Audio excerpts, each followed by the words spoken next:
So we're just going to head to the bus terminal. We got to find bus number 210, which will take us to the town where the ruins are, and we should be able to get on our way here momentarily. So we've made it out to the ruins here. We're in the city of Chalchuapa, and the ruins of Tazumal are just up ahead. It's not a big site, but it does have some historical significance, which I thought was interesting. So we just got to walk up here another block or so, and then check out what's available. Finally a bit of shade. It's about 29 degrees Celsius here today, middle of January. It's still pretty wild, but not going to complain, I know that. Anyway, the entrance is just up here on the right.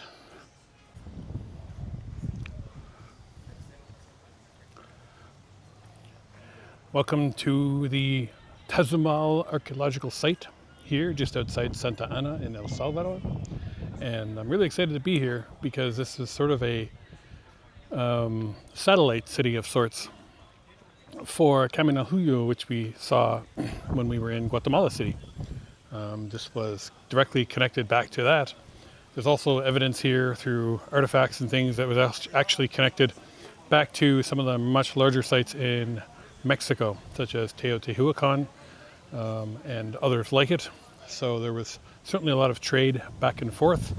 But this site is interesting because this is the site where they have found some of the earliest historical artifacts using metal, dating back to around the 7th century AD.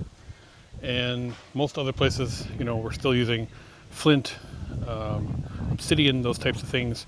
But this was one of the first places that was actually using metal. And so it's not a huge site. Here's a look at the map, sort of where we are to start. We are sort of up here. Here's the entrance. We'll check out the museum when we wrap up the little walk around. But you can see here there's a number of different buildings. They've got the sign here. There's actually a pelota ball court just over here, which was of course standard with almost every site we've been to anywhere. And then they've got some other things like the main pyramid, the columns building they call it, which is just in front here, the oratory, the main temple, another possible ball court, and then the small temple as well. So we'll take a little walk around the entire structure. We'll talk about this place and its history, and then we'll go take a look at the museum at the end. And yeah, finally glad to get here. This was the second of two things that I didn't get to check out when I was in Santa Ana last time, so it's really kind of great to have a second opportunity to come back and check it out again. Standing here, it's interesting. There's a raised area sort of right here in front that hasn't been excavated at all, but I would argue is probably another building of some sort that I'm standing almost on top of now.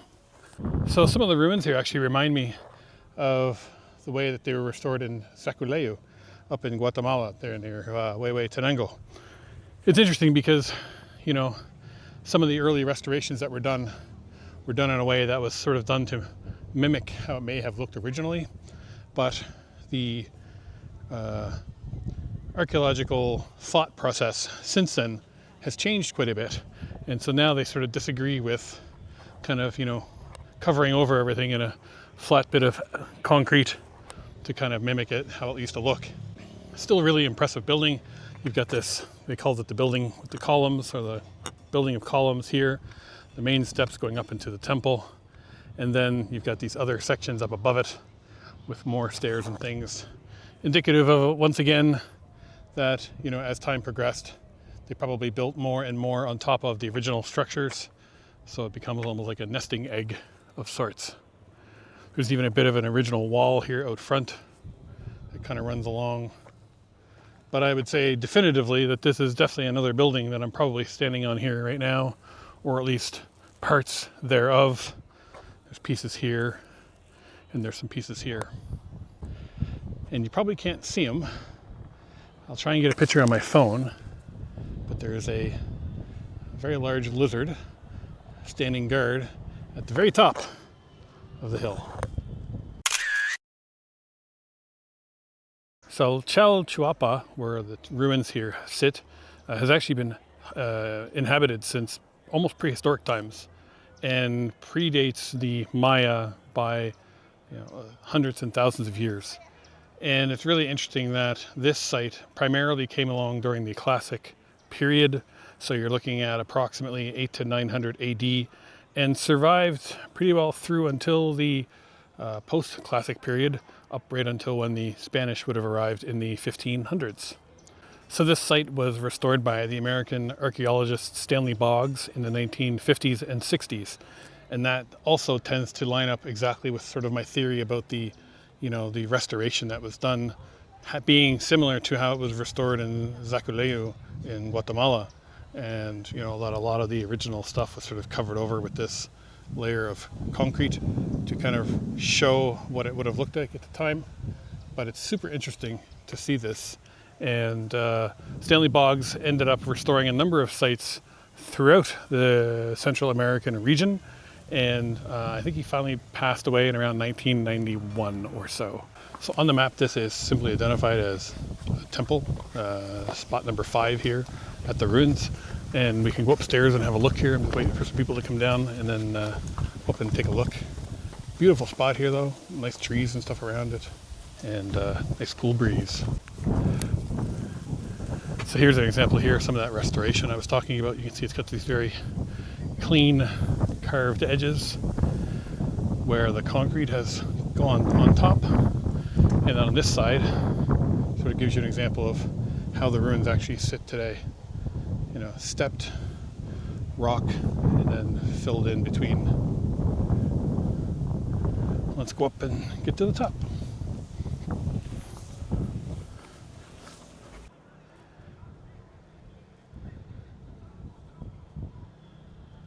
So we're just on top of this temple here in the roped off area. So again, you can see that this has all been filled in with concrete, but this does give you a nice higher view of the site in general. You continue to walk around over that side and all the way around the back. The main temple here is really impressive looking.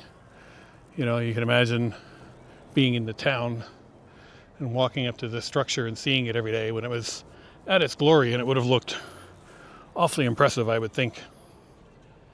This whole area has been raised up. Like you can see, they've filled in this big platform here. Would have been all covered with stone that would have raised this up to put the temple on top. We're just going to start making our way around the back side here. One of the next features coming up is what's believed to be a possible second pelota ball court. I don't think it's been fully excavated, but it should be just around the back side here.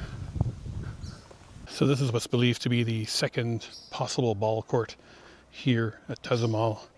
It's difficult to say for sure, simply because when the restoration was done in the 50s and 60s, that, as you can see, everything is kind of covered over in this concrete. So much of the sort of original design is covered over at this point. It is interesting, however, that, like I said, in the 1940s through the 1960s or so, many of these sites throughout Central America ended up having this sort of concrete cover put on them, or a cap, I guess, if you will, that I think at the time was done with good intentions, because they thought it would sort of closely mimic how these structures would have looked originally at the time. Obviously now you see that, more modern restoration and archaeological work that's being done, they are not doing this type of work anymore to try and retain as much of the original structure and appearance as possible without just kind of covering it over. So here's an example of some of the subterranean work that's been uncovered here. This is currently gated off because they're continuing to do work on it at the moment. But this really showed the expansion of the structure of the main temple, which was here. And, one of the common things that we've always sort of seen in a lot of different places is that every time there was a big ceremony or every time there was a big event, new pieces would be added on to the original structures. And so that's believed to be what this was additional buildings that were added onto the original for different ceremonies. But I'm sort of standing here again on this raised platform, and you can sort of see how this goes down probably, I don't know, 3-4 meters deep to where the original foundations would have sat. Take a walk around the other side too, because there's some stairs here that I'm sort of right in front of that you can't really see from here. So again, there you can sort of see some of the steps and structures that were there. It's interesting that these ones here on the right kind of drop off halfway. So you almost think that this was probably, multiple structures layered on top of each other over time. And you can see it here on the left-hand side as well. There's a platform and then, another wall that gets raised up above it later on. For reference, this area is actually called the archaeological window, which is kind of cool name for it, because it kind of shows you the process of, what's been uncovered and how far down it went and the multiple layers and everything else that are here, even at this relatively smaller site. You can really see how much history there would have been here that's been uncovered. So this sort of area here in front of me is what's known as the smaller temple. And really all that remains of it at this point is sort of this outline structure of the base of the building. But they figured it was quite important because they found some burials inside of it. They have found artifacts of things like made of jade and pottery and those types of things. So they figured that it had some sort of significance here for quite a while at this site. This is also the location where they found the gold jewelry here that dated back to about the 8th century, which makes it some of the oldest in the Mesoamerican region. And so that was one of the big historical significant things about Tazumal here in El Salvador, was that it was here for a very long time and was considered a very important site. And the historical significance of finding the gold pieces here and finding the burial sites here and everything else, kind of gave it a sign or a shine, I suppose, of its importance in the region. One of the bodies that they actually found here, they said had a modified flattened forehead, which in Mayan culture, body modification was quite common. You would see teeth that were drilled and would have like jewels and things put in them. You would see things like, obviously, like large earrings, those types of things. And some of these things also involved actually, and I don't know how, but like almost like reshaping the forehead or things like that. One of the best preserved bodies that they found here was actually the one with the flattened forehead. So they figured that it was some sort of religious connection. They figured probably to the stars, to the heavens, that type of thing. So a volcano off in the distance, just between the trees. And again, the main temple just sits here. This is sort of on the back side of it here now. And you can see it's completely covered here in that concrete. So we're going to head back down to the main sort of ground floor area, if you will. Come down off the side of these temples. And let's head into the museum here and have a look, because I believe they have quite a number of artifacts from the site still here in the museum. So we've just sort of looped around to where we started. We initially came in, we came up sort of there and walked all the way around back. And the museum is right here. Let's go in and have a look. Scorcher of a day while I'm standing here. It is hot in the sun, but beautiful nonetheless. Just make sure you bring lots of sunscreen. So we're just in the museum here, which was officially named originally the National Museum of Tazumal in 1952. And then from 2005, after his death, they renamed it the Dr. Stanley Boggs Museum in remembrance of the archaeologist, as I mentioned earlier, who helped excavate this place and bring fame to it. And so in here, they've got a number of different sections set up. One of the things that's nice is that all the signage is in English and Spanish, so you can kind of get a better understanding of what this stuff is. These here are all artifacts, ceramics, that were found here on the site of Tazumal. So you've got these really decorative bowls, which are pretty indicative of what we've seen from a lot of the sort of classic period and even into the post-classic period. This one's really cool with the animal handle. I'm guessing this would have been some sort of incense burner with the holes in the bottom to help let the ashes fall through. I think there's a really cool overmap here of the sort of the site from above. So the entrance is sort of in the top right here. You come in, you get the main structure, that smaller temple we climbed up on top of, the supposed Palota court, and then, walk there all the way on the backside as well. So lots of artifacts here in this museum. Here's some more examples of some pottery that's been found here in Tazumal. And again, this is all sort of very familiar style, classic period pottery with lots of designs and writing and carvings on the pottery. Lots of information here in terms of the history, because everything was so well documented when they were doing the excavation here that they have very detailed records. And this is an example of what I was talking about earlier, is that the structures over time became larger and more expansive.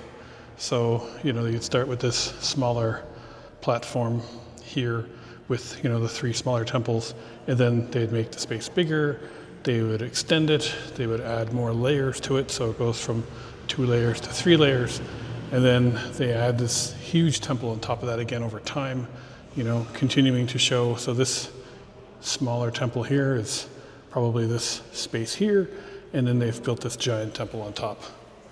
And so that would have all occurred, throughout the years from 350 AD right through to the post-classic, which would have been like 900 to 1200 AD.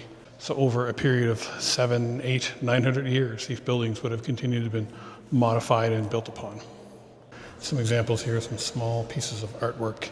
So you've got this stone with the carving in it, geometric carving in it. Again, more pottery, things like that. It's interesting that they were actually using the volcanic rock for some of this stuff, which I would have thought would be extremely hard to try and carve and dig into. Here's some pottery here that comes from the post-classic period. So this was leading right up to sort of the end of the Mayan Empire in 1524, 1525 or so. And again, you can kind of see how that, again, as the classic period ended and the post-classic period rose, the ceramics and stuff, again, sort of became very much more functional and less, fantastical with designs and painting and that type of stuff. Here's a couple pictures here from one of the first field investigations that were done. The first one was actually in 1942, and then these pictures here were from 1944, where they were finding materials like incense burners, these stones with animal carvings on them, those types of things. Here's another picture as well from 1944, one of the tombs that was excavated and some of the pieces that they found inside. So I think that's going to do it pretty well here from Tazumal. Cool little site. Doesn't take you very long to get through. It was $5 to get in for international tourists, by the way. I forgot to mention that at the beginning. Well worth it. I think they actually have tour guides and stuff here as well if you wanted to have a tour guide kind of walk you around the site. I didn't need to, but it's certainly there as an option. And great little spot, and definitely recommend it if you're in Santa Ana and you want to, come out and check a local set of ruins. This would definitely be one of those places to come and check out for sure. Lots of history here, lots of information, and just a cool little spot. So from here, I think I'm going to go grab something to eat.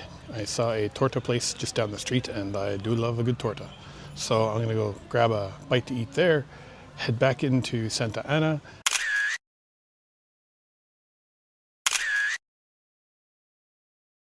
So we just made it back to town. I took the 218 bus actually out there and back to the ruins. It was basically the same route as the 210, but just less.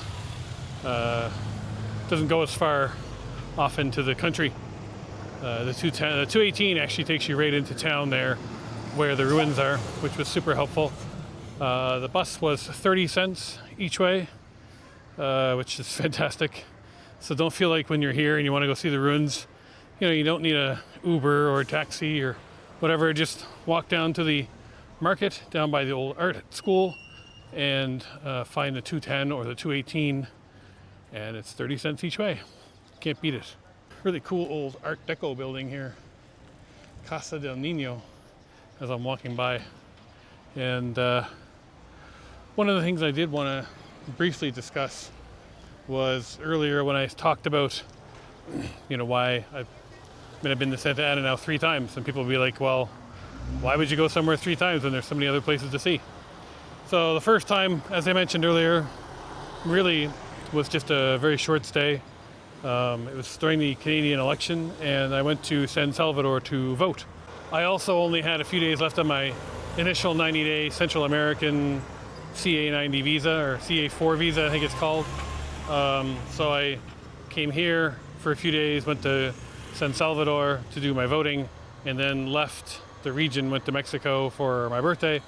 And when I came back, I picked up kind of where I left off here in Santa Ana. So this time, really for me, was all about coming back and just finishing off a couple of the things that I didn't get to do last time. And I've done those today, and they were awesome. And I think Santa Ana is just a cool city. Like, it's got a nice vibe to it. It's not overly expensive. Everyone here is super friendly and nice. And I just, I really dig it, If you want to go and see Lake Cotepeque, that's just outside the city. You want to go hike Santa Ana volcano, it's just outside the city. If you want to go to the ruins like I did today, also, it's just near the city here. So it's a nice spot, You can travel from here to San Salvador for like $1 on the bus, and the entire country itself is not that big, so it makes it pretty easy to get around for sure. So yeah, it's one of these places that I like, every once in a while I stumble across a place or a city and I'm like, oh, I really enjoy that place.